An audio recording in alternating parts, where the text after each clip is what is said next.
Siamo a Soligo in rete dopo l'ultima serata del nostro meeting di l'informazione su qdpnews.it. È con noi Monica De Gennaro, libero della Imoco Volley, testimonial di questa ultima serata dedicata al territorio e allo sport. Da non veneta, come vedi lo sport nel nostro territorio?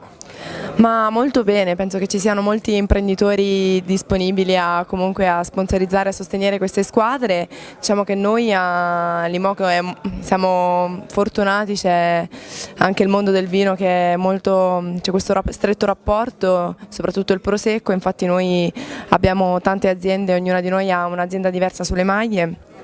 Io ho il Soligo e quindi niente, direi bene. Un filo diretto insomma con il mondo del vino e delle colline di Valdobbiadene, anche testimoniato sulla maglia che tu indossi, che è particolare perché sei libero e quindi è diversa da tutte le altre compagne. Sì, io quando gioco sempre la maglia di colore differente, diciamo che i colori dell'Imoco sono il giallo e blu, quindi quando loro giocano in blu io ho la maglia gialla e viceversa, quindi diciamo sì, è sempre testimonianza di questo comunque che c'è tanta gente imprenditoriale che punta su questo sport. I prossimi appuntamenti di Monica De Gennaro e dell'Imoco Volley?